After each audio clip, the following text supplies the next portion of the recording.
What is up, everybody? So today is going to be rather quick. I just want to talk to you about the Common App, okay? And the Common App is the most widely used college application in the college admissions process.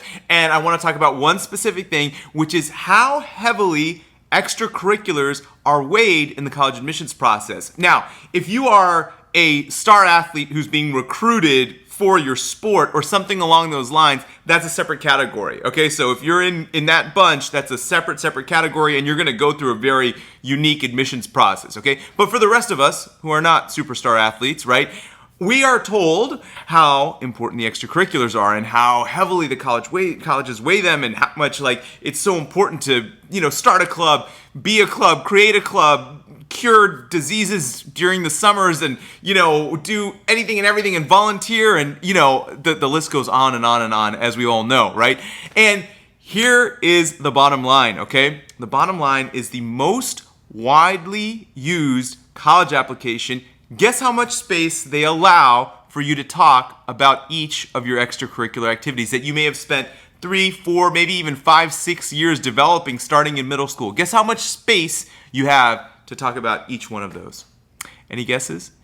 It's about the size of a tweet. And in fact, now with the update, it's smaller than a tweet. It's 150 characters. Just think about that. Not 150 words, okay? That's it, 150 characters. That's how much room they allot in the application for you to talk about the extracurricular activities that you pursued, one by one. And that's it. Now, I know what you're thinking is, wait a second, but that can't be it. There's probably another section or something. Nope. In the application, that's it. Okay? And then you might be saying to yourself, okay, but in the essay portion, I could talk about my extracurriculars in the essay portion. Nope.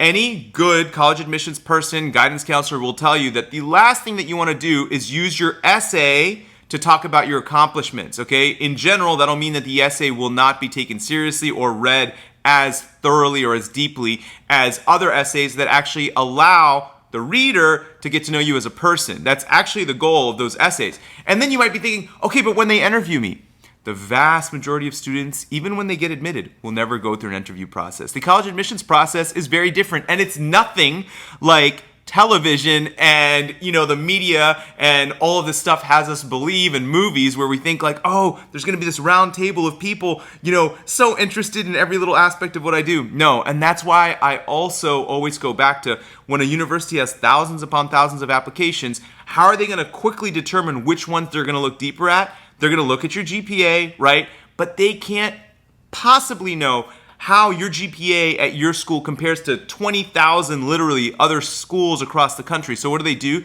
They look at the test scores to contextualize your GPA, right?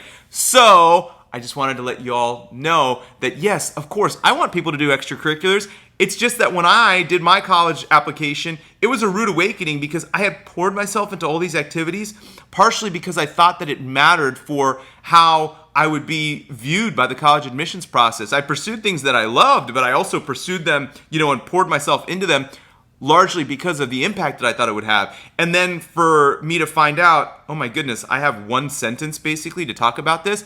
And it blew my mind because I looked this up for all of you recently, and I thought it has to be better now. And in fact, I think it actually might be worse. I think I had more space than 150 characters when I applied to college. So it's absolutely crazy. And it's important for you to know that as you're balancing the things that you want to pursue.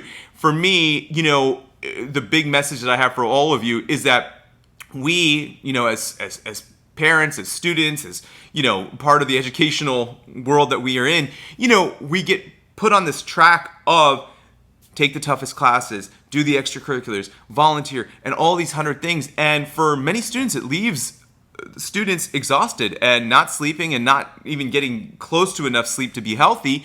And then when it comes to something like the standardized test scores, it's always treated as well, we don't want to stress students out, so we're not going to emphasize that.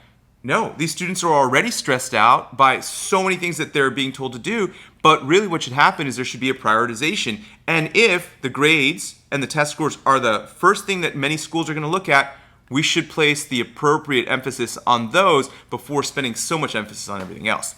All right, y'all, I hope this was helpful. I'm so excited to keep talking with you. Please let me know other topics and things that you want to know. You're amazing. I love y'all. Peace.